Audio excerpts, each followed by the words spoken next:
it's really about those other parts of life that are impacting your finances. Like I said, even when you're not thinking about it. And the thing is, this was happening before the season that we're in, right? It's just that the season that we're in has exasperated some of this for people. But even when I was a financial management consultant many years ago, helping people one-on-one, everything that we really did to help support their finances was never about just touching their budget. Because at the end of the day, the budget it's just a document. It's a spreadsheet. It's an app that you're using. If we don't change your beliefs and behaviors, nothing else really changes. At the end of the day, that is the heart of it all, right?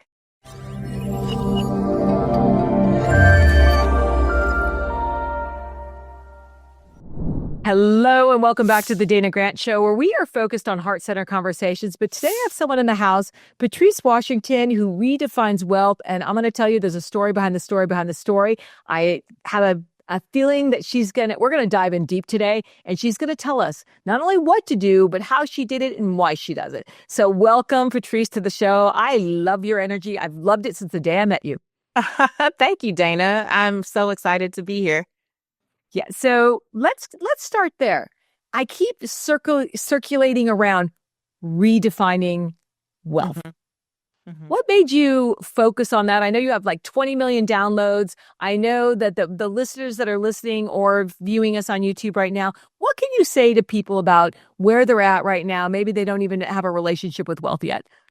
Well, I will say that, like many of us, I didn't grow up having conversations about money or wealth. If anything, all I learned was to dodge it and to not have direct conversations about it. But I think I did what many people do, Dana. I heard growing up in South Central Los Angeles as a first generation American, go to school, get good grades, and that is the ticket, right, out of all the things. And so I went to school, I got straight A's, student body president, all of these things.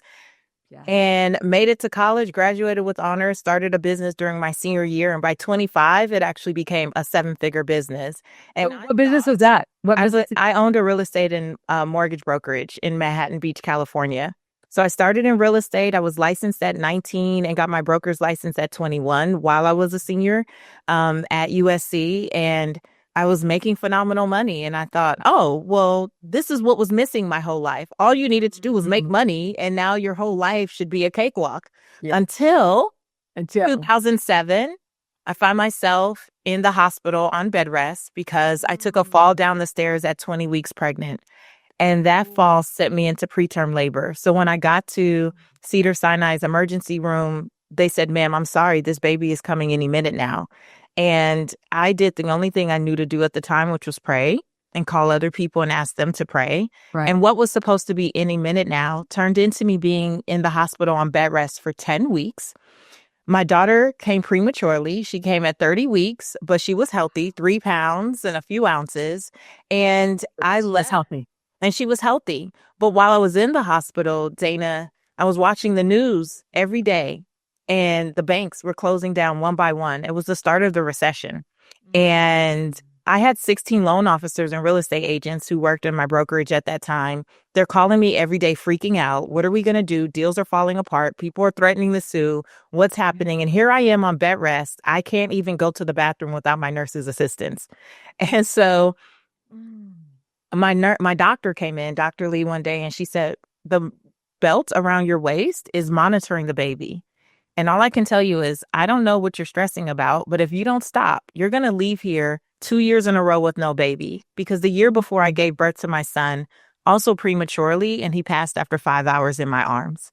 Oh, I'm sorry. And so I had to make a decision in that moment. Was I going to keep tuning into the doom and gloom, especially? And I think that that's such a message for where we are today. There's so much division in our country. There's so many conversations that are disturbing. People feel uncertain. There's recession talk and, inflation, and there's all these things. And so many of us keep tuning into the doom and gloom.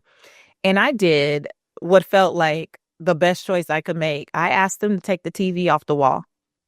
I didn't want to be tempted to keep looking at that because that was out of my control. And I felt like the only thing I was responsible for was envisioning this baby coming into the world happy and healthy And I surrounded myself with praise and worship music, my Bible, journals, positive conversations. And I said, take the TV off the wall. And so for 3.5, 4 weeks in the hospital, I had no television, but I had peace. And I had like stopped people from talking to me about anything except how amazing life was and how amazing the baby was going to be. And so my daughter was born healthy, but I left there with a healthy amount of medical debt. My insurance company had dropped me while I was in the hospital. And I racked up almost $400,000 in medical debt. So within a year and a half, I went from a 7-figure business to literally scraping up change. My home in Southern California foreclosed, and we fled to a teeny tiny apartment in Metairie, Louisiana. It was 600 square feet. Wow. After living in a 6,000 square foot home. And I literally will never forget the day that, we had just barely paid the rent because we were known for eviction notices on our door in this season of our lives. I mean, my former husband and I had this baby, and the power went off. And I knew it was because we hadn't paid the electricity bill. And I put my baby on my hip and ran outside down this corridor to beg the power man to turn the lights back on. And he said, he took pity on the baby in my arms, and he said, well, I'll turn it on, but they'll be back. And I'm like, I just need a day or two. Like, just give me a day or two to figure it out. And my former husband took my daughter like on a walk or something. And I got in that bathroom mirror and I said, God, why me? Like, I've been a good person. I operate integrity. I try to treat people with respect. I treat people well. Like, what did I do? Why is this happening? Yeah. And I started that. I don't know, Dana, have you ugly cried? Have you ever had a good ugly? I've chased down PG&E too with baby. I mean, I can identify to this. So, I mean, you're hitting my heart. And Girl. I know what it feels like to be there, and the eviction and the foreclosures and the losses, and why me? I've done everything. What is it I need to know? So I mean, it's like Girl. it's like I could cry right now because I'm telling you telling your story too. Yeah. I'm in that moment. I'm ugly crying. My ugly crying turns into yelling at God. I'm like, I've been good. Like, why would this happen? This is not what they said. I went to school. I got a good job. I did the things. Done all the things. And I found myself crying in fetal position on the floor. And I refer to this as a still small voice. It's that inner knowing, that nudge that told me to get my Bible. And I got my Bible and I landed on Proverbs 17:16. And it said, what good is money in the hands of a fool if they had no desire to seek wisdom? What good is money in the hands of a fool if they had no desire to seek wisdom? And I always tell people, even if you're not religious or anything, it's a quote that will rock your world if you really take that in. Because as someone who had been told for so many years, you're so smart, you're so this, you're so brilliant. Look at you, you passed the broker's exam on the first try. You got these certifications, you did all these things. I had a lot of information and education, but that's not necessarily wisdom. Wisdom is the application of it all. So I knew the words, I didn't quite understand all the work. And that's where we get confused sometimes, especially in this day and age where we have so much at our fingertips. We have ChatGPT and Google and all of these great AI tools, and we know the words, but I didn't know the work. And I didn't know that a big part of using wisdom was to seek wisdom, was to seek support, was to not allow yourself to suffer in silence. That entire time when we had lost everything and foreclosing and selling everything on Craigslist within a matter of days to get out of the house and all this stuff. Right. My friends and family had no idea. We suffered in silence. Yeah. The shame, the guilt, the embarrassment, the like, what did you do? Even though it was like, God, I wasn't doing bad things. I wasn't just out being irresponsible. It was just a series of unfortunate life events in a very tumultuous time in our, in our history.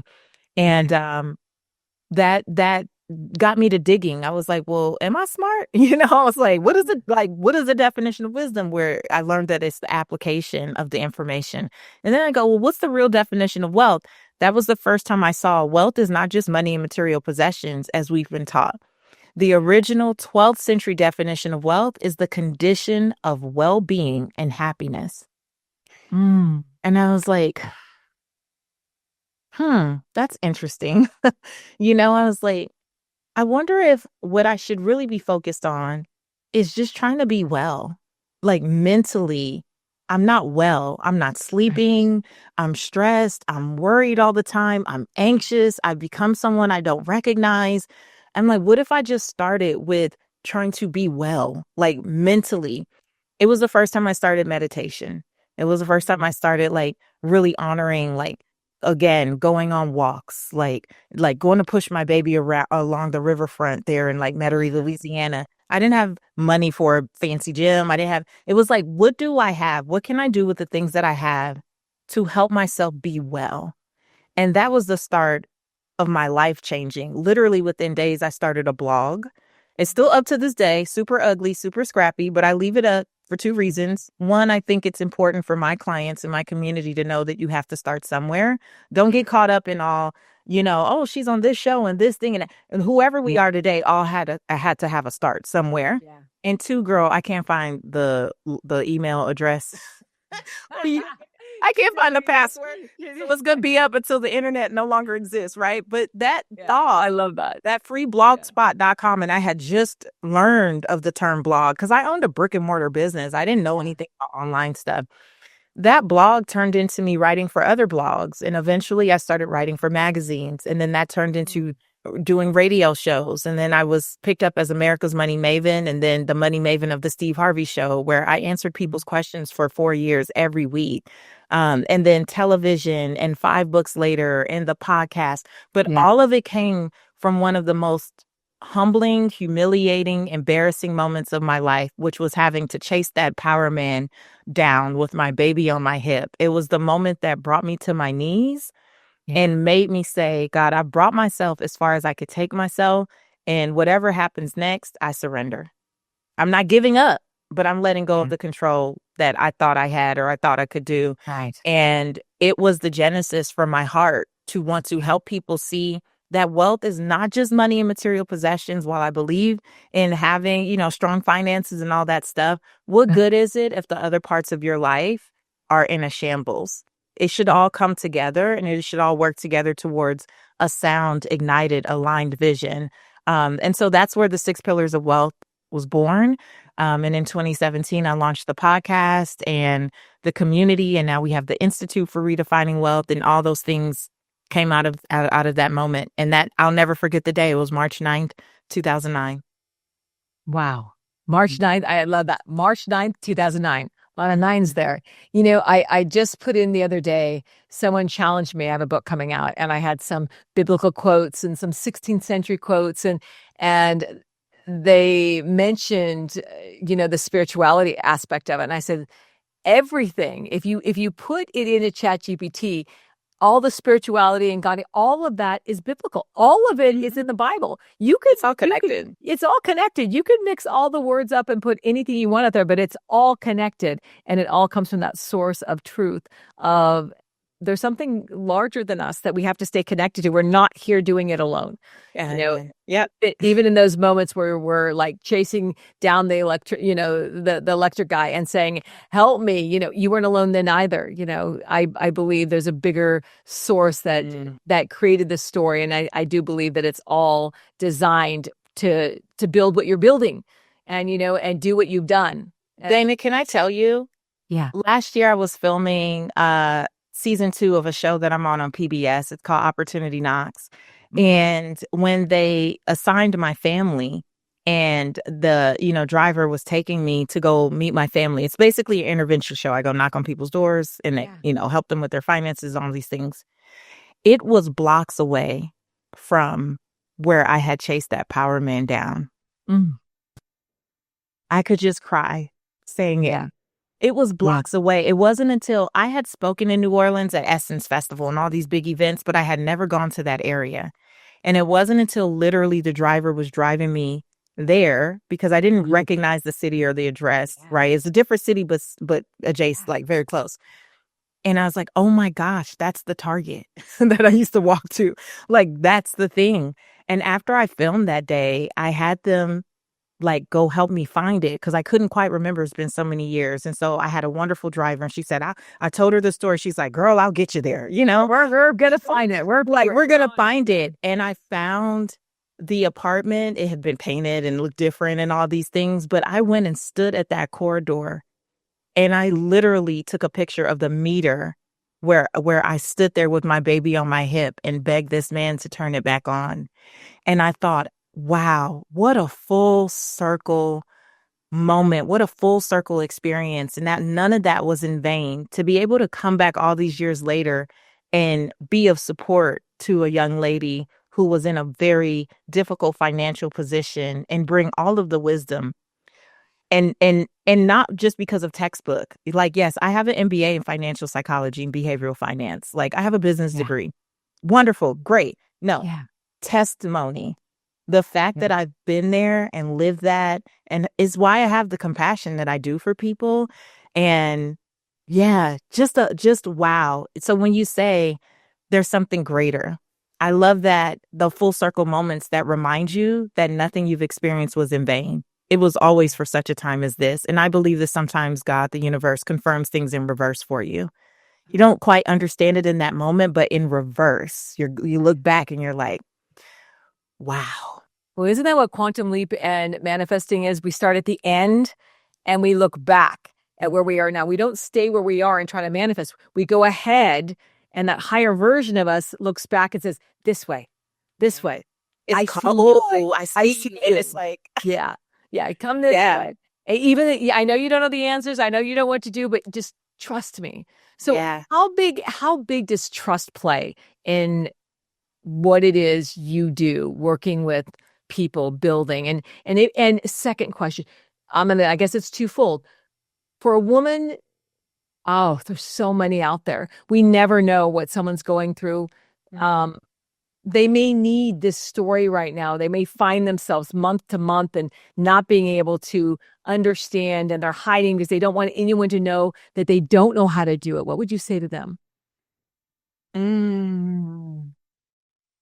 I would say trust that you're always supported and that truly there are people who desire to support you, who would be willing to support you, but they don't know that you need it until you Mm. are willing to be radically honest, first with yourself, that you need help, that you need support, that you may need someone not to be your guru, but to be your guide, Yeah. someone to just do life with you, right? Mm. And then also Love trusting that. that, as Tony Robbins says, none of this is happening to us. It's happening for us. Like there is a greater purpose. And when I worked with Steve Harvey when I was in college, he used to always tell me, Patrice, you don't get what you want. You get what you believe. Yeah. You don't get what you want. You get what you believe. He's like, people can say they want anything, but it's their belief. Whether they believe they can have it, that's the thing.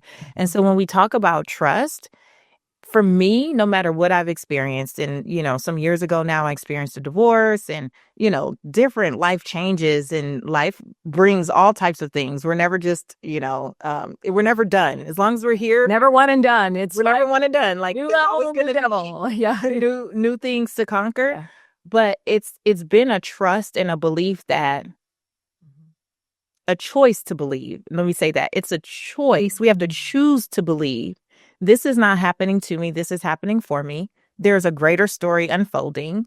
It's so funny now since I've been a podcaster, right, since 2017. I always look at things as like, oh, I wonder what lessons I'm going to be able to share on the podcast. Like sometimes when I love experience things personally or professionally, I'm like, this is probably going to end up being a great podcast episode. And so I start to look for the process. I start to look for the takeaways. I look for the lessons and the blessings. Yeah, you're already looking for the solution. Yeah, I'm just kind of like, oh, I wonder how this is going to unfold. Like, I wonder how this is going to unfold. I wonder what juicy nugget I can take away. For me, it's literally acknowledging this is just a part of the journey. And I've survived 1,000% of my worst days. So nothing about what I'm experiencing has come to take me out. I'm trusting that it's come to deliver a gift. And I think we get confused and assume that all gifts need to come in velvet wrapping paper with beautiful bows. And the reality is some of the best gifts I've received have come in times that challenged me, that stretched me, that may have caused a little stress or a little pressing. But at the end of the day, I was looking at who did I get to become and what lessons did I get to learn? And were these lessons are actually preparation for something greater up ahead that had I not experienced this, I wouldn't really be prepared to hold that blessing. I think that so often there are things that we are desiring and praying for that we literally don't have the mental capacity to sustain until something happens until we Amen. experience Yeah. the boulder. And in this season of my life, Dana, I've been like, God, why do I always have to get to a boulder? Let's start making some changes at the pebble. I'm gonna call in easy instead of the boy. Yeah, I'm I the know boulder boulders. climber. Yeah, I'm the Yeah. boulder climber. I'm done with the boulders. My hands are getting tired. But you know what? Yeah. It's trust is knowing that Yeah. even when you don't understand the full scope of what's happening, trusting yourself and honoring yourself to make the best choice you can based on how it feels in your body, based on what you feel in your soul. I think a lot of us get to boulders too because we've learned to let it be hard. We joke about being hard-headed and some people just have to experience things the hard way. I'm like, oh, I don't want to do that anymore. I did that in my 20s. I don't want to do hard way. Scott Unpack wrote the book, The Road Less Traveled. And I think the first line was, life is difficult. And I think that can be a belief system. Oh, life's difficult. I think life is going to be difficult. And I think we take Yeah. Yeah. And trusting yourself to know I get to choose. I think a lot of us suffer because we don't believe we have choice. Yeah. So we sit in things much longer than we should or have to. We tolerate, we romanticize, we rationalize, ration out lies. We negotiate and we renegotiate. We over spiritualize. Yeah. We intellectualize. Yeah. I love it. We do all the I's and all the I's. I like that. I think we're going to list all those.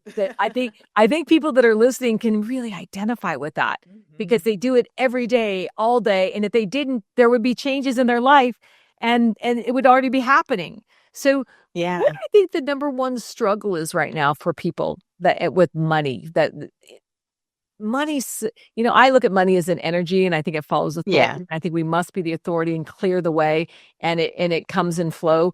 But what do you think people, you work with so many people and so many, their biggest struggle right now with money? I think that people's biggest struggle right now, but always, is thinking that it's just about money materially and not recognizing that there are other parts of your life that are impacting your finances even when you're not thinking about it. It's just that we are in these types of seasons of inflation and recession and, we have all this tariff conversation and there's that doom and gloom energy that is very pervasive. I don't watch the news, but I don't either. I heard about it, but it's like I know most of the people that I know in this way, in this space, don't subscribe to that, which is why we're also we're in the same storm, not on the same ship. Yeah. Right? Like we're in the same kind of season, but some of us are on a yacht and some of us are paddling for our life in a kayak. Right? Yeah. And that is a choice. And that doesn't mean our head is in the sand and we're not very, very aware of what's going on. It's just subscribe to the daily anxiety and the fixed energy of of the sky is falling. Right. We manage our energy. We manage what we allow in our psyche. Like, I won't entertain all of it's not a lack of awareness. It's, just I'm not gonna take on the energy and be consumed by that. And even my experience with being in the hospital when my daughter was coming into this world taught me that I don't have to do that. And all will be well. Yeah. And I think that not all will be easy, but all will be well. And so what I teach from the 6 pillars of wealth has been. I was just going to ask you. Yeah, let's look at the 6 pillars of wealth and what people can utilize now and excerpt from this, because you are a plethora of information. And I mean, we could talk for 5 hours and they could have downloads. I mean, it's like, I need a part 2 because it's brilliant. I love your energy. Well, the 6 pillars of wealth it's really about those other parts of life that are impacting your finances. Like I said, even when you're not thinking about it. And the thing is, this was happening before the season that we're in, right? It's just that the season that we're in has exacerbated some of this for people. But even when I was a financial management consultant many years ago, helping people one-on-one, everything that we really did to help support their finances was never about just touching their budget. Because at the end of the day, the budget it's just a document. It's a spreadsheet. It's an app that you're using. If we don't change your beliefs and behaviors, nothing else really changes. At the end of the day, that is the heart of it all, right? Yeah. And so I'll just quickly go through the pillars, but if anyone wants this, you can go to patricewashington.com/quiz. It'll teach you which pillar you might want to put some attention on when you hear these. But if you didn't catch that, people, we will have all her links, all her downloads, and in the comments. So we will put. So the first pillar is fit. It's about becoming your best self. This is mentally and physically. And this is what I would say, no matter what's going on in the economy, if you have a vision for your life, you have a duty and responsibility to protect the only vessel you're going to get. And that is definitely managing what you can do, right? I was saying earlier that people are praying for things and desiring things. They don't have the mental capacity to sustain. And so figuring out what practices you can put into place to not just be someone who says, oh, health is wealth. And it's like this cute little cliche, but actually understanding that if you are not mentally and physically well, when you're exhausted, when you are always wound up and worried and anxious and all the things, and you can't focus on anything but what's going on in the news and all of this stuff, how is that helping you make better decisions and make clearer choices for how you will create a financial legacy for yourself and your family? It doesn't. People who act from desperation damage their finances far more than like how much money you have. It's making poor choices, and you don't make great choices when you're exhausted. You don't make great choices when you're fatigued. You don't make great choices when you're not energized, when you're not taking care of yourself. And I say for women, it's never been about a dress size or a number on the scale. It is literally, how do you feel in your body? Yeah. That is going to determine how we show up. I grew up feeling like the ugly duckling, Dana, and my family. And I was told that by people in my family for many years as a child. And it wasn't until I went to therapy and learned how to forgive people who would never say I'm sorry, and really work on rewiring and unlearning a lot of unsupportive ideas, thoughts, beliefs that I grew up with. Yeah. Which is so surprising for those of you that are listening and not watching her on YouTube. She's gorgeous, beautiful. Oh, thank you. Thank you so much. Chiseled. Yeah. And I can receive that now. And as a young woman, I was 25 before I could look in the mirror without cringing, without wishing that I looked like someone else.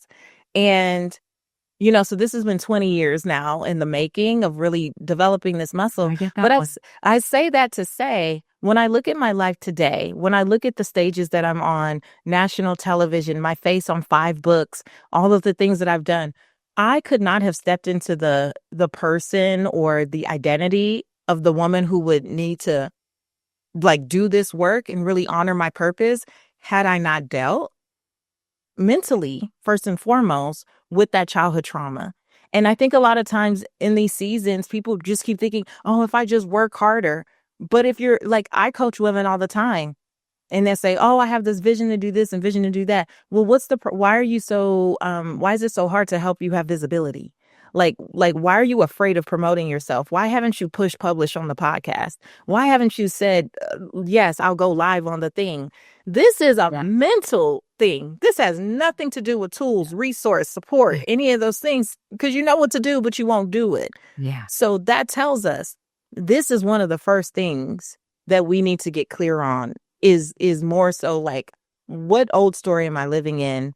And am I even honoring myself enough to show up confidently in what I say I want to do? Yeah. And that's so fully connected to your finances and your ability to produce well. You want me to just keep going? I've got number 2. That was 1, 2. I don't have time for 6. I think it would be good to do. Yeah, let's do it. Okay, let's do it. I mean, people are I'm sitting on the edge of my seat. I'm literally sitting on the edge of my seat. What's 2?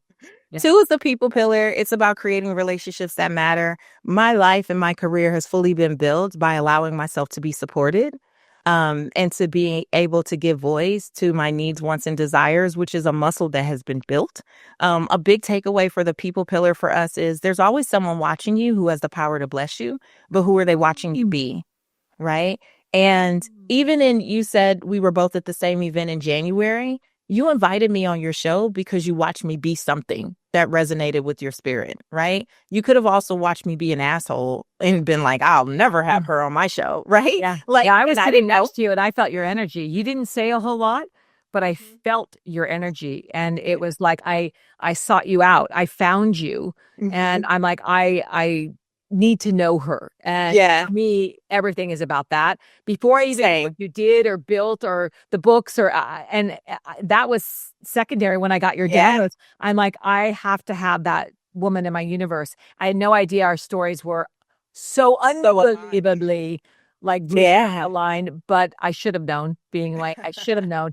But yeah, I loved your energy and I knew I had to connect. I love that. Yeah. And I mean, and this is how it goes, right? It's like really being a person that people want to support, want to connect with, like all those things. And for many of us who have had backgrounds where we have trust issues, I've met a lot of women who, oh, I don't trust women and this and that, it's been the greatest blessing of my life. And the opportunities that I've received have not come from pitching hard. They've come from honoring people and respecting people, and honoring myself in relationships and continuing to create governing decisions so that the vampires get pushed to the side to make room for the genuine connections and relationships. And so the people pillar has been super important. And a lot of your wealth will come from being around people who use the language that you desire, right? Many of us who don't come from these backgrounds,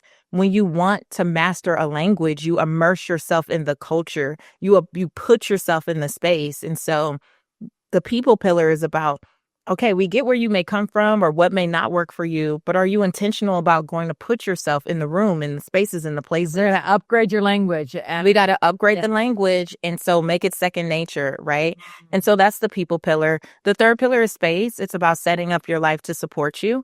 It's not about having some Pinterest worthy, spaces, although I love a good space. I love a vibe, but it's about making sure that your life is set up to honor your vision. The greatest example I can give, quick story, before I wrote my first book, I used to have a room in my old house that doubled as my office, but also the room where everything went to die, meaning laundry got piled up and, packages would come and go there unopened and all the things. And every time I sat down to write, I would get writer's block. I would feel kind of stuck. And I knew I wanted to get the book out. It was my first book, but I was like, and I said to myself, my spirit said one day, is this the space of a woman that you would consider a best-selling author?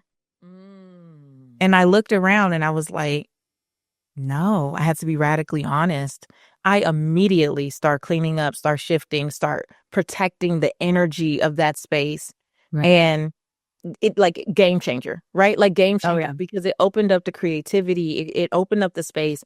And something I that have we some of my always favorite say, art pieces in here. I'm looking at sculptures, yeah, sign pieces. They're not out in my living room. They're here because they're I want to be in surrounded your with space. this. Yeah, my space, the beauty of it, the connection. The things that inspire you, that lights you up, that ignites your creativity, like all of those things. I always have a candle burning that just the energy and the scent and the sound of my space raises my vibration for creativity and expectation. And many of us treat our spaces like crap. We treat and then we want more. And it's like, oh, I need more money to get a bigger house. Why? So you can not respect it. Why? So you can not take Fill it up with more junk, more stuff, more clutter. And more clutter. That, clutter is the physical manifestation of chaos in your mind. It is the physical manifestation of things that are going unresolved. So when you look at any of the pillars and you think, my fifth pillar has some challenges, I bet it's reflected in your closet, in your cabinets, in your pantry. You are so right about that. I mean, this year I'm getting ready and I've hired someone. The room behind me is a full closet. It's a walk-in and it's full of things that no longer serve me. I'm releasing it, but I looked at it and thought, how did I do this? Well, I know exactly how I did it.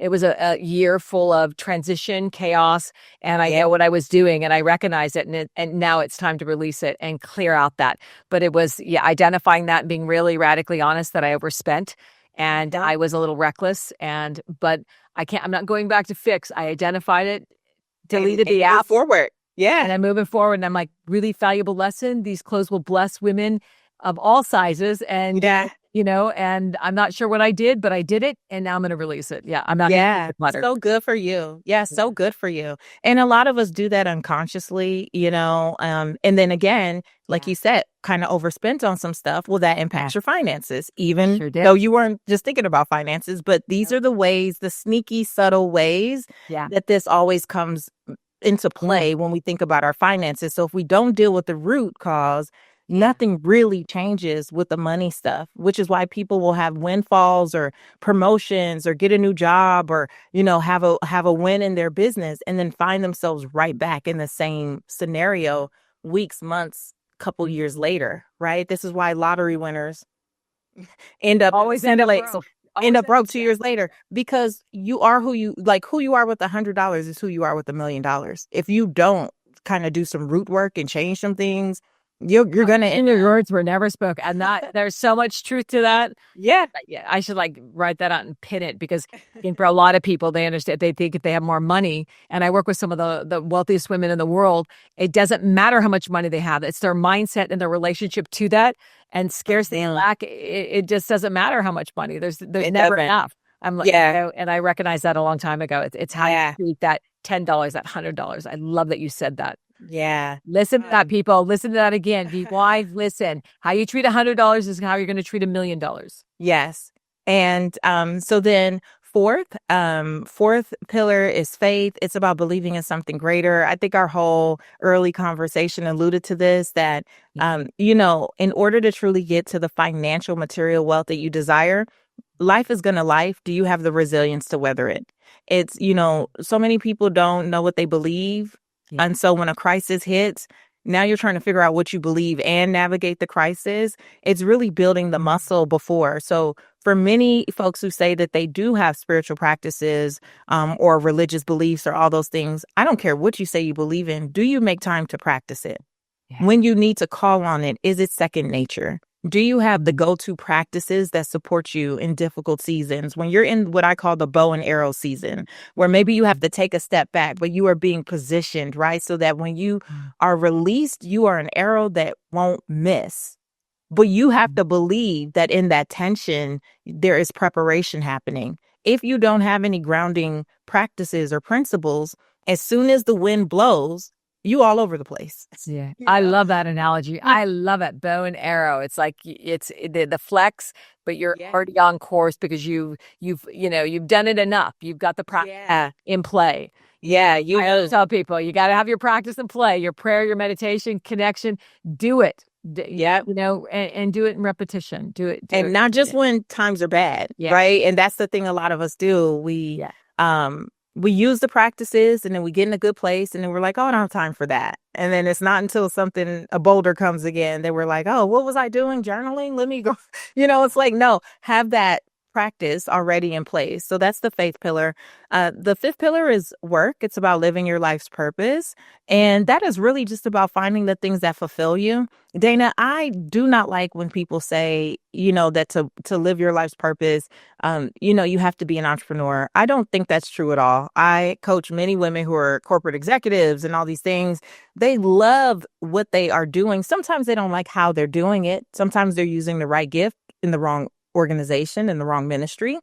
But it's about really leveraging the gifts, the things that come to you naturally. And I think a lot of people will say, follow your passion. I don't believe that. I think that a lot of people are passionate about things they're not proficient in. And sometimes the things that we're most passionate about should be a hobby. And this culture demonizes hobbies. It demonizes you just being able to do something because it feels good.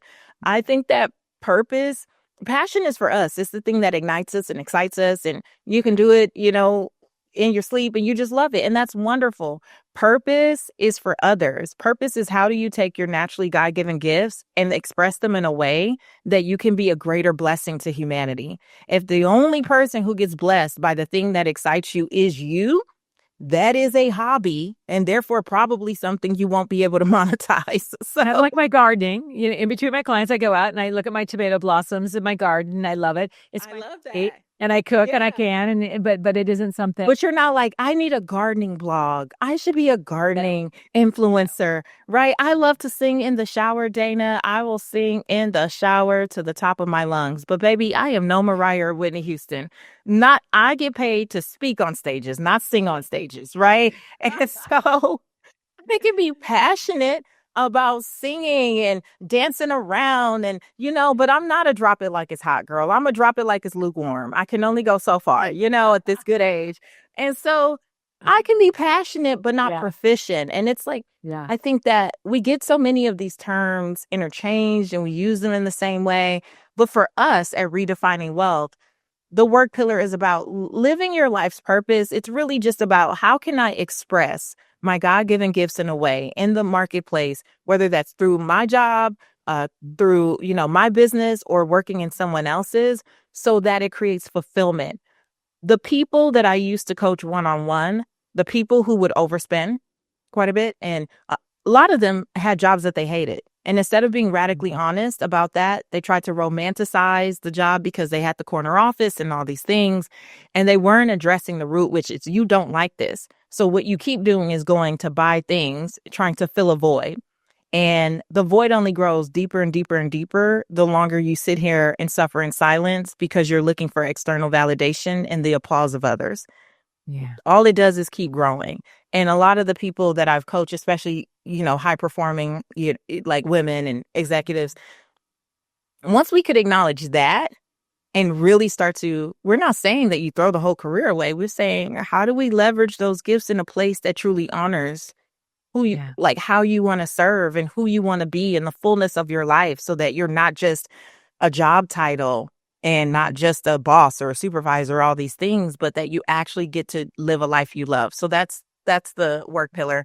And then the final pillar is money. And, I'll just get to this. Listen, when you start to acknowledge all the clutter and the other pieces of your life, all of the advice that you've heard all your life, whatever route you want to choose in order to experience financial abundance can work. There are so many ways to do well financially. We live in a country that allows you to, whether it's real estate or stocks or bonds or, any number of things can work. The reason most of us can't work it is because our lives are cluttered by too many other distractions from the other pillars.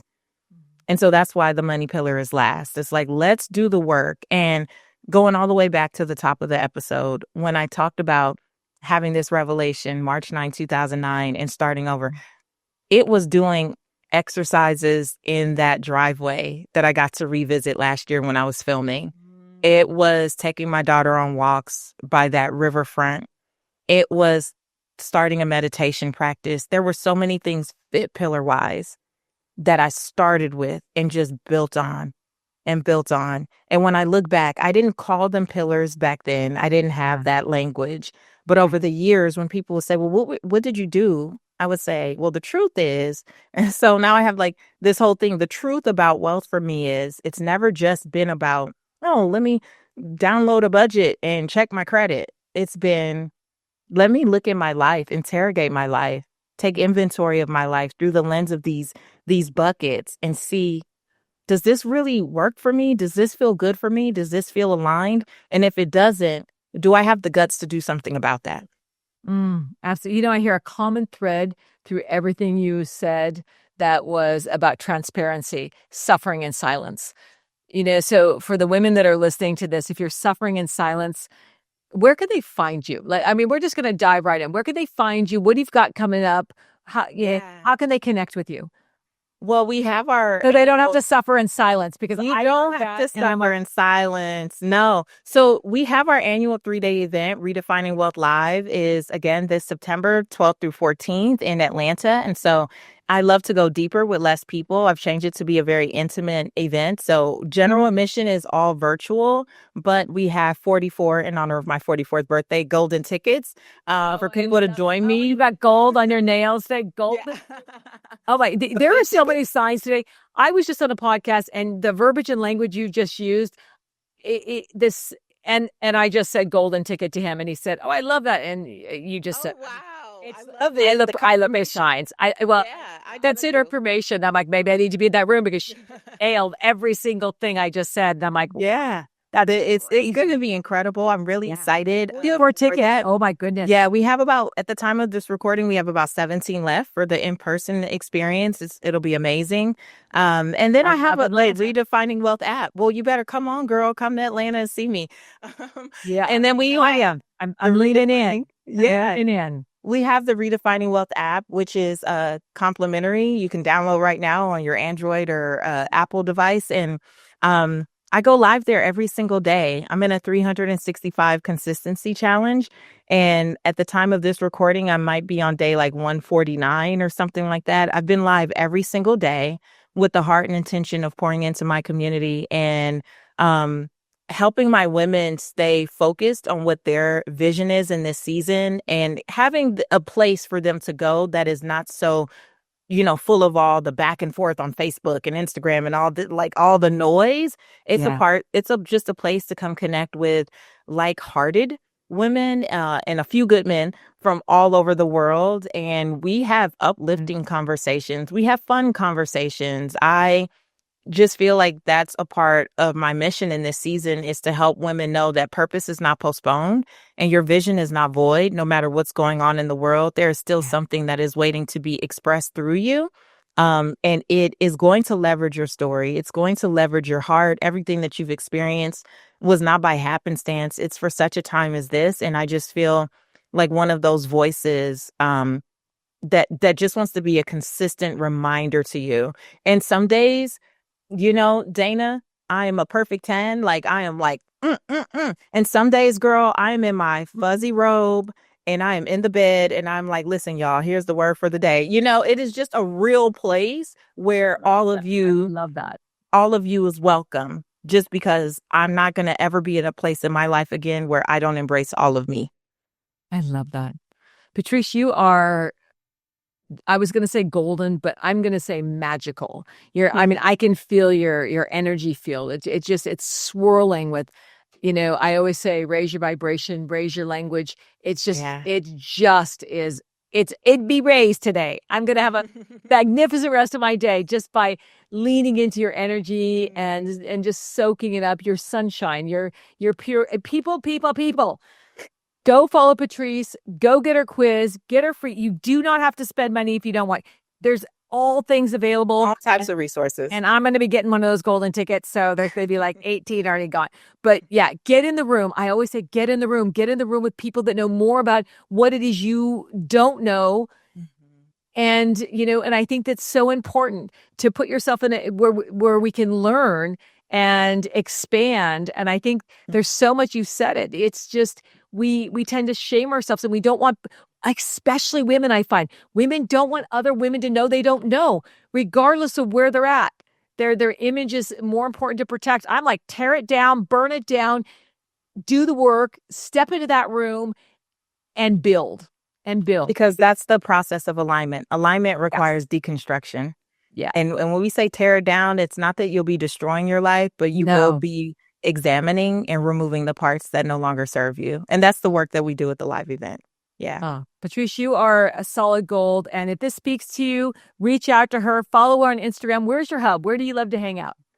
I love to hang out in my app, honestly, like to really get to me and to network and, chat it up with me. You got to download that app. It's totally free and come in when you feel like it. But I mean, I am big on preserving my energy, and that's a place and a space where I get to protect my people. So I love it. That's where I hang out. Well, we'll give you the app, her website. We'll give you everything. If you're listening and you're panicking, we're going to have it all we're going to have it all the downloads for you. So I would love to have you back again. I have enjoyed this. I would come back anytime. We're going to have round 2. I love the 6 pillars. I love it all, but there's so much we haven't gotten to yet. And it's just like, I feel so much expansion. I'm like, I just got to need some more. I love it, Patrice Washington. Thank you for being. Thank you, Dana. Thank you for taking the time. I enormously admire your authenticity, how you show up, how you connect. It just spoke to my heart, and I knew it would. Okay, last question. I almost forgot to ask. I've always asked this. What feels like love in your life right now? What feels like love in my life? Yeah, what feels like love? Ah, spending time with my man. I'm Mm. experiencing new love. Like it's been almost 2 years, but I was married for almost or with the same person, my daughter's father for almost 20 years. And in that relationship, I learned to romanticize and intellectualize and over spiritualize a lot. And this is a love that has felt like home since the beginning, and learning to lean into that and trust and receive. Just receive a full-bodied, genuine, integral, kind, patient love has been such a joy and such an experience, and it's really helped even with my grounding even more. So Oh, I that's love that that's you where I share am. that. For the women out there that think it's not ever over. It's not ever over. Yeah. I love that you 20 years and then found it and loved and grounded into a newfound trust. And yeah, you're glowing. For those of you that aren't looking at her, she's glowing. I could have told you she was in love, but that's just me. Thank you for being here. Thank you Thank for you, sharing your Dana. hearts. Thank you for connecting. Everyone, thank you for joining us at the Dana Grant Show. Stay tuned for round two. I'm going to invite her back. She already said, yes, you heard it here. And until next time, thank you for joining us, and we'll have all the links. Bye for now.